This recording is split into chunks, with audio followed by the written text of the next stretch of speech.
Hi everyone. Or okay. Okay, we are in the second part of the second chapter. Last week I was a little ill. I had a, a flu and a fever, but fortunately it just lasts for 2 days. After I started not eating meat, my health is better in general.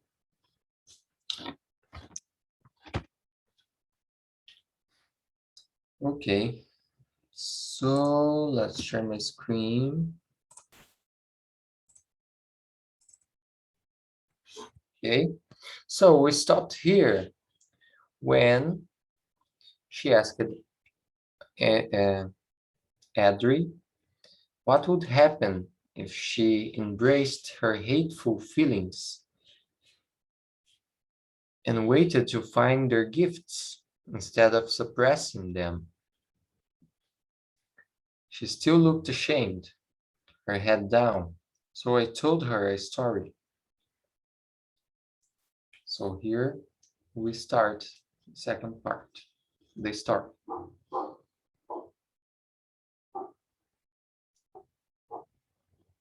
One day, twin boys went off with their grandfather on an outing.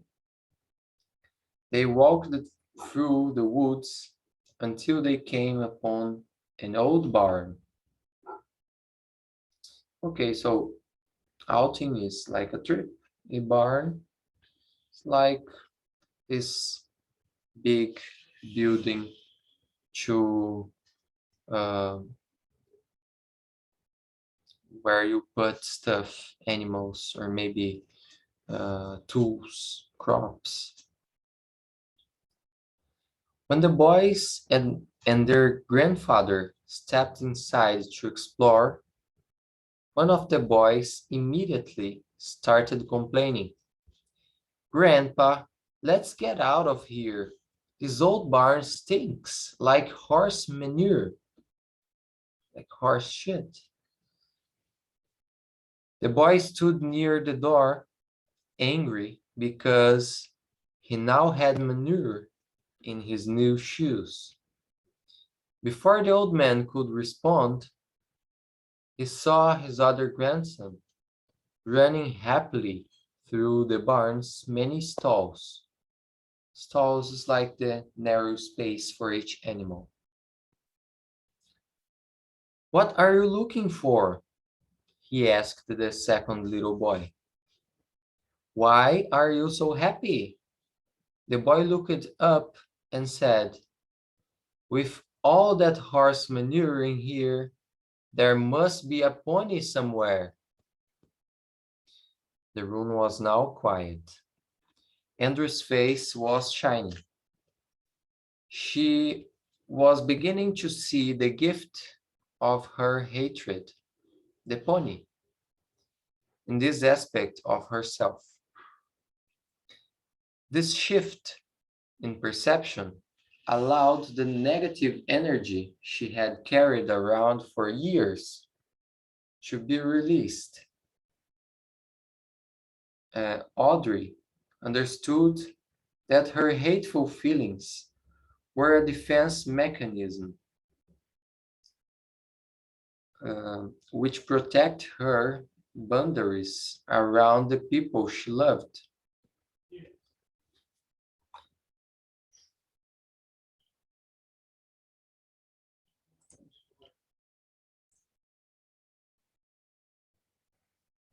Okay, just a second. Even though this hate had caused her great pain, it had also been the catalyst for her spiritual journey and the impetus for her to seek out her own inner truth.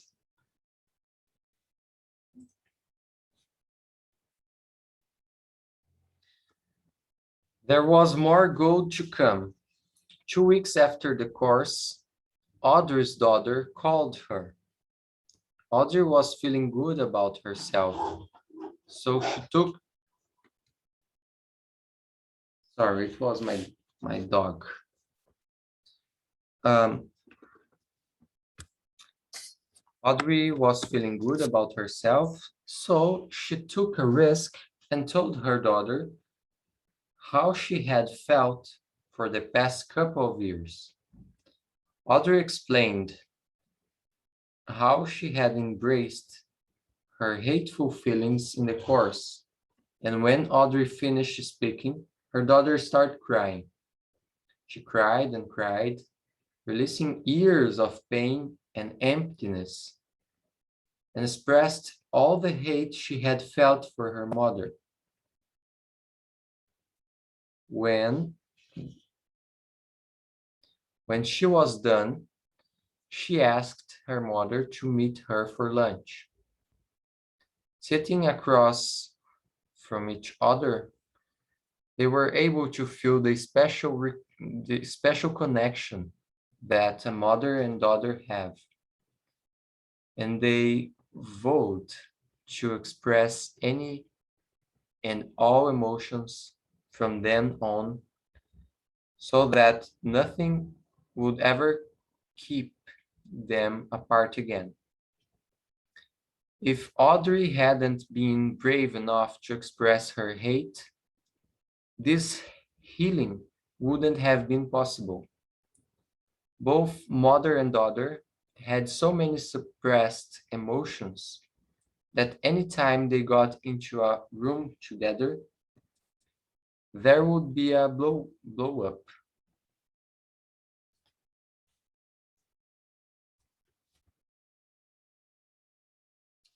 So blow up is an argument, a sudden angry argument.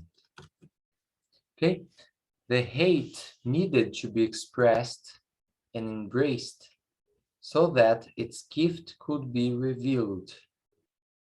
The gift of Audrey's hate was love. It gave Audrey a new, beautiful, honest relationship with her daughter. Every aspect of ourselves was a gift. Every emotion and every trait we possess helps show us the way to enlightenment, to oneness. We all have a shadow that's part of our total reality. Our shadow is here to point out where we are incomplete. It's here to teach us love, compassion, and forgiveness, not just for others, but also for ourselves. And when the shadow is embraced, it can heal us. It's not just our denied darkness that finds its way into the recesses of our shadow. There's a light shadow, a place where we have buried our power, our competence, and our authenticity. The dark parts of our psyches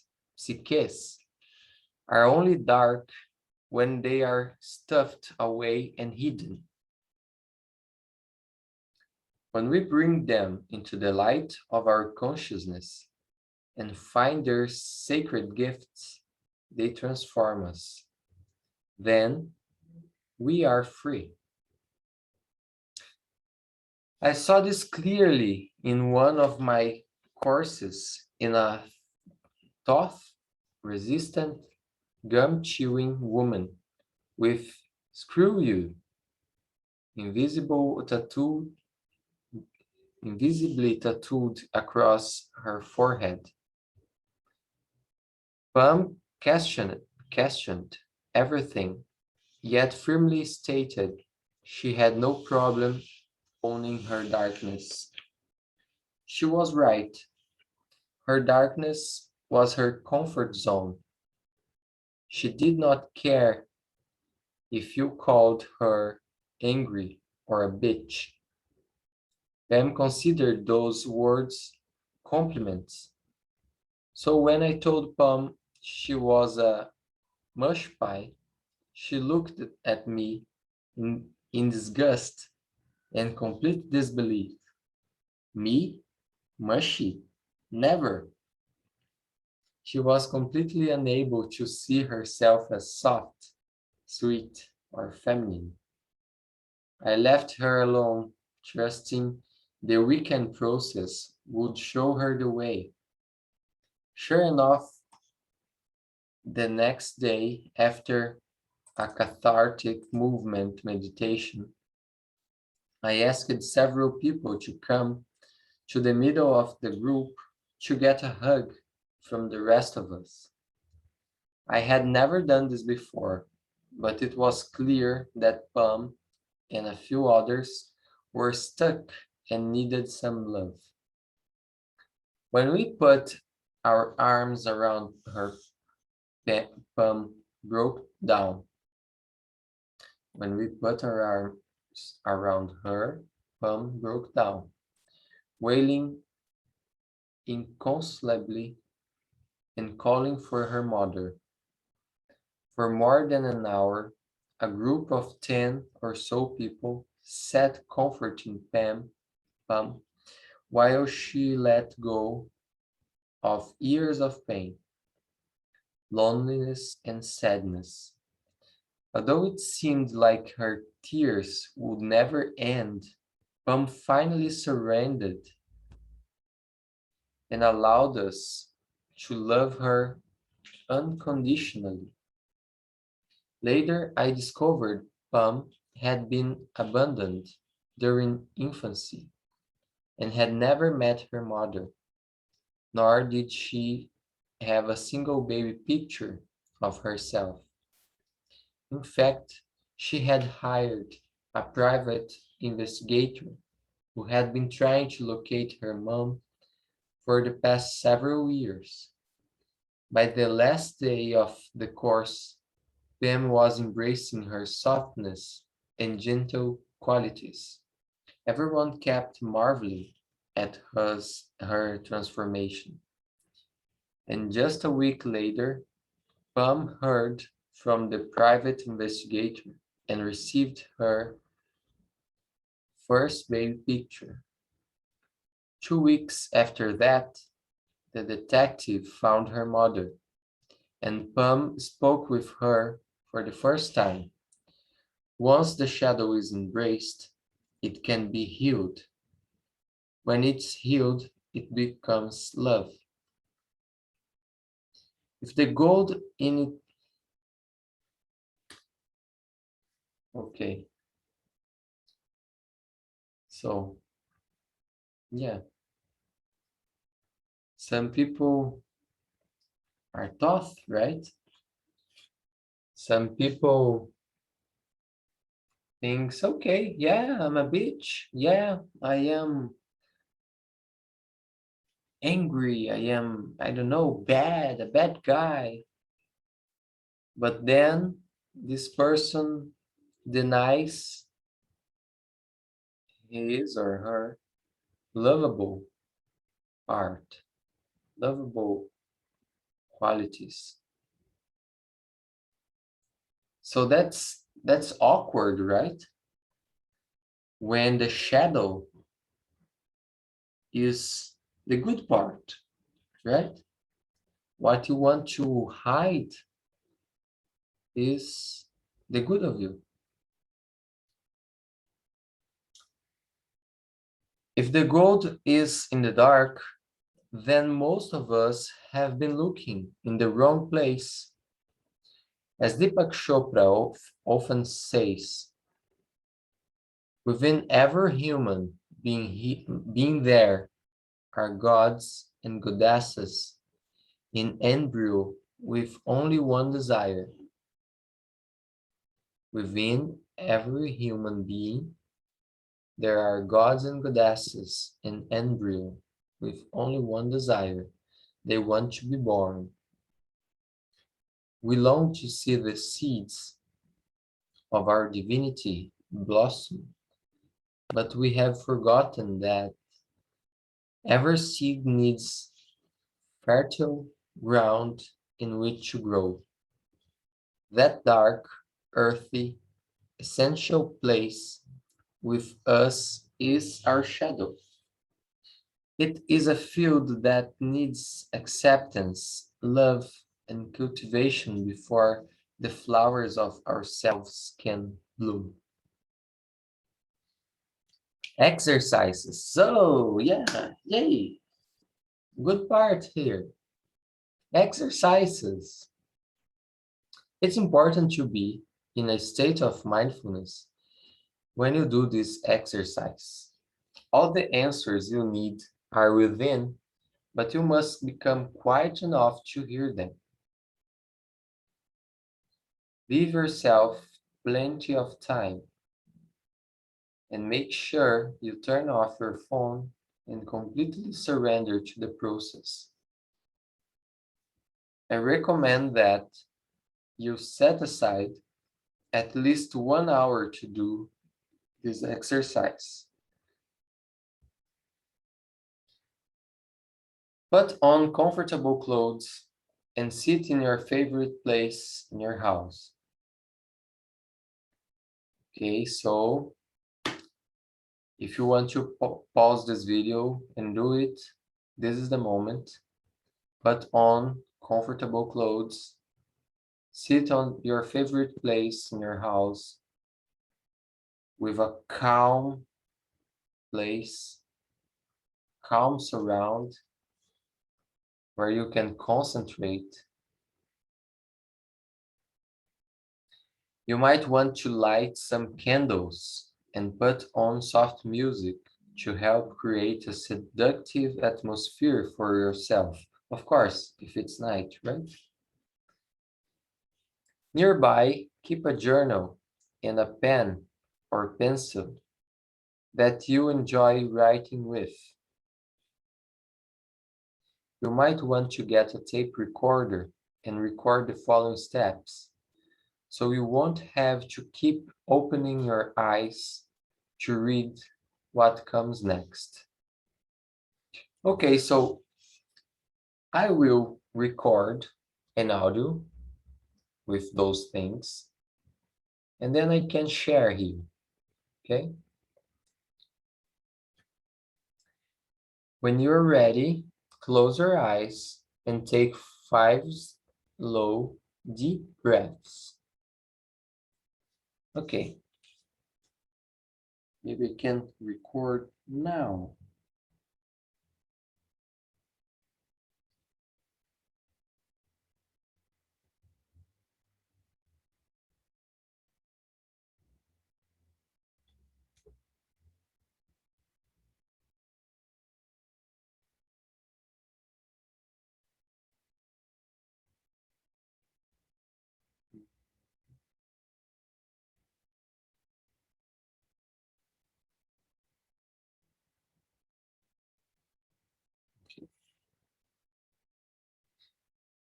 When you're ready, close your eyes and take 5 slow, deep breaths.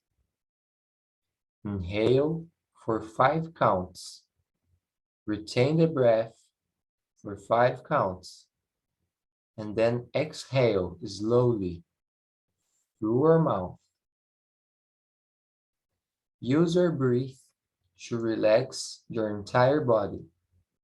Focus all your attention on your breath as you continue. This is one of the best ways to quiet your mind.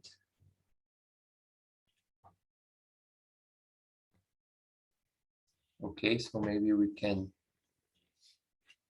try to get to do it.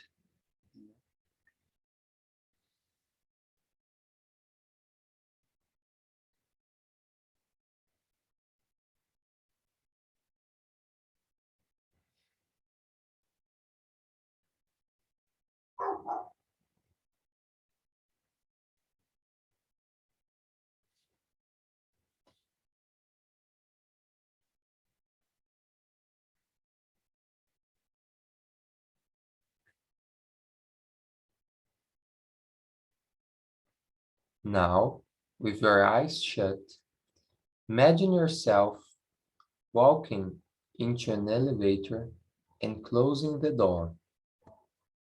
Press one of the buttons in the elevator and go down 7 floors.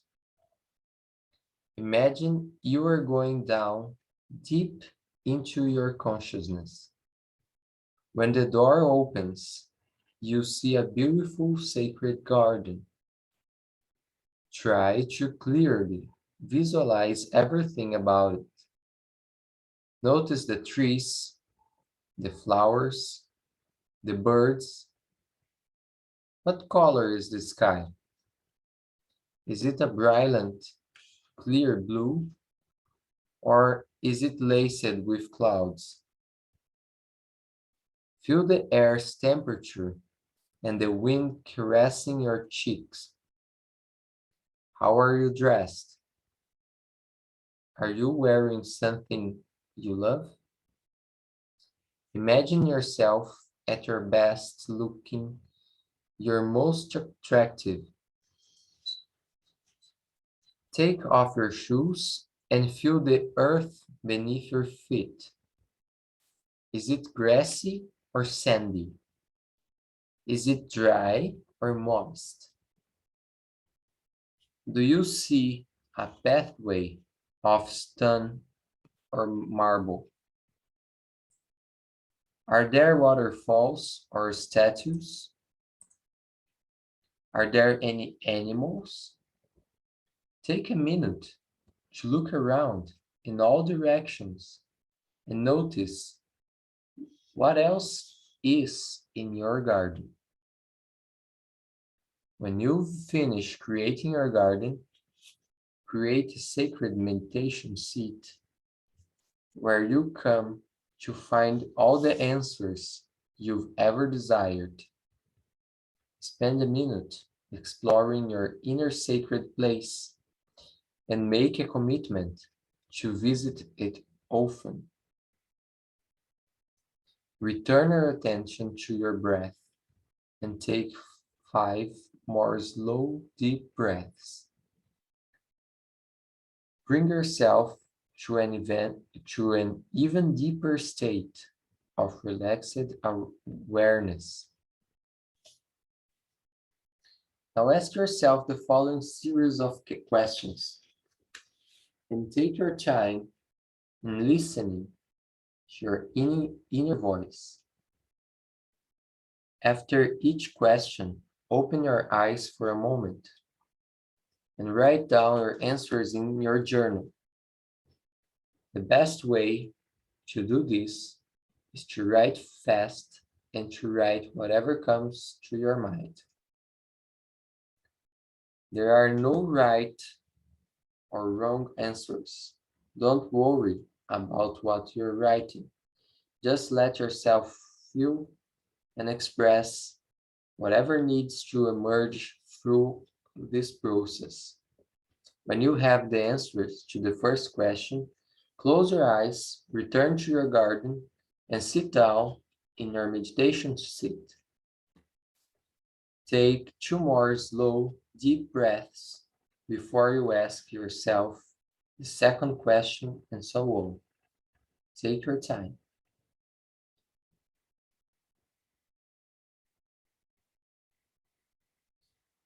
Okay, so we stopped here.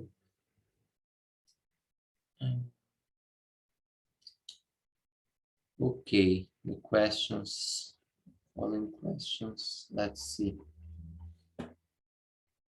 I think maybe I can do in this video, well, we should save 1 hour to this process, right? Let's see.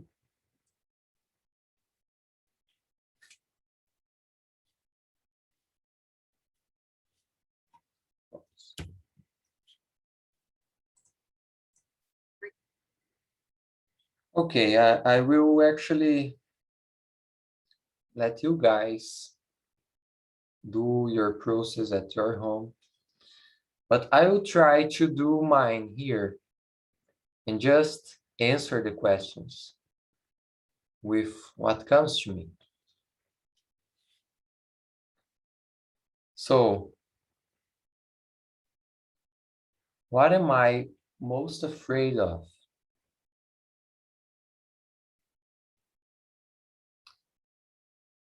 I am afraid of not being needy, not being loved, not being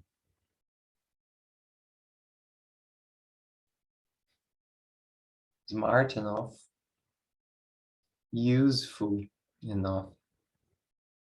I don't know.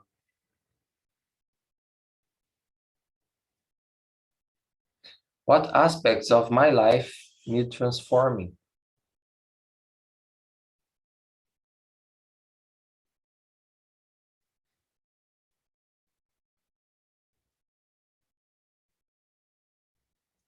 This is really difficult.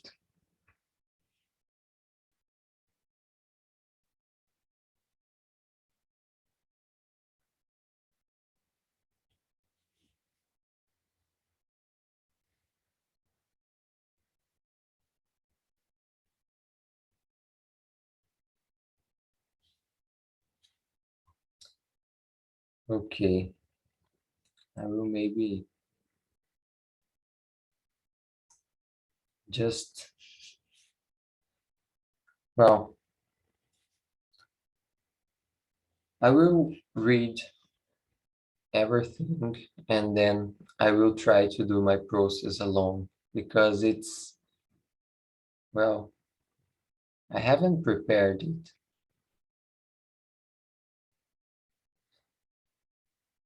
What do I want to accomplish by reading this book? What am I most afraid of that someone else will find about me?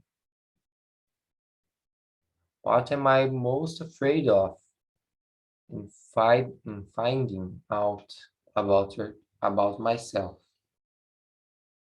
What's the biggest lie I've ever told myself? What's the biggest lie I've ever told someone else? What could stop me from doing the work necessary to transform my life?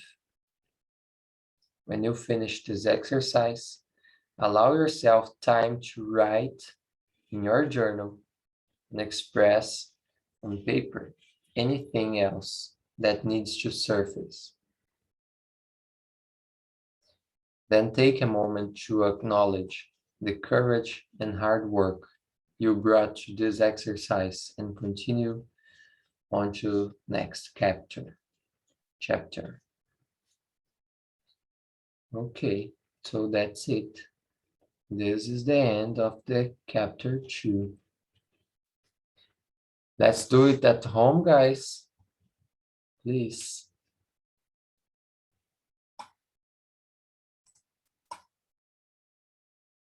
See y'all, yeah.